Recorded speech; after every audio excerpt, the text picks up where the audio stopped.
Kung titignan natin yung nangyayari kay Duterte, ang tawag ko doon, magalit man kayo sa aking mga DDS, is mga kababayan ko, karma.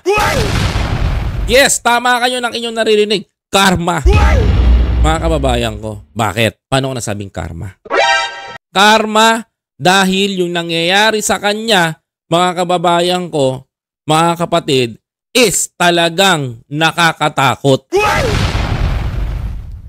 Yung mga binawian ng buhay during his term, mga kababayan ko, dahil sa extrajudicial killing, mga kababayan ko, pagtumba, patay, himlay. Ito si Duterte, unti-unti kang inuubos. Yun ang pinakamasakit na parte dun. But anyway, mga kababayan ko, like I said, karma is digital. Di ka man ngayong bawian yan, meron yan sa mga susunod na araw, buwan, oras. And naniniwala ako doon. Kung ano man ang nangyayari kay Duterte ngayon, mga kababayan ko, kasalanan niya yon. Kung ano man ang ginawa niya, pagkakamali niya yun. Kung ano man ang mga nagawa niyang pagkakasala sa mata, sa batas ng tao, sa mata ng Diyos, sa mata ng lipunan, mga kababayan ko, kasalanan niya po yun. Hindi na natin to mapipigilan. But gusto ko sabihin sa mga DDS na nanonood sa akin, na nagagalit sa akin, ihanda nyo ang sarili ninyo.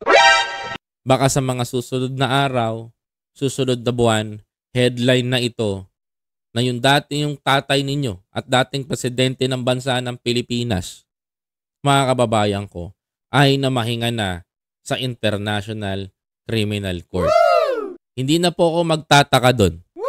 At kung dumating man po yung punto na to, na tama ho yung sinabi ko, nagagamitin ho nila yung pagkakataon na yan para maiupo yung kanilang anak sa 2028, balikan nyo ho ako. Mga kababayan, balikan nyo ho itong sinabi ko na to. Balikan nyo ho kung hindi po ba ako tama o nagkamali po ba ako sa aking mga sinabi. Muli, mga kababayan ko, papaalala ko lang po. Sa social media, minsan ang pagpapaawa nagiging click.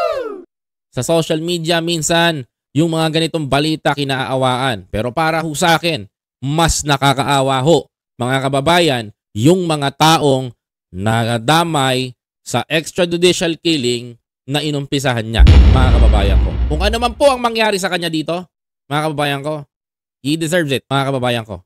And I think kulang pa yung kabayaran sa hustisyang nagawa niyang pagkakasala, hindi lang sa batas ng tao, kundi sa batas at sa mata ng ating Panginoon Diyos.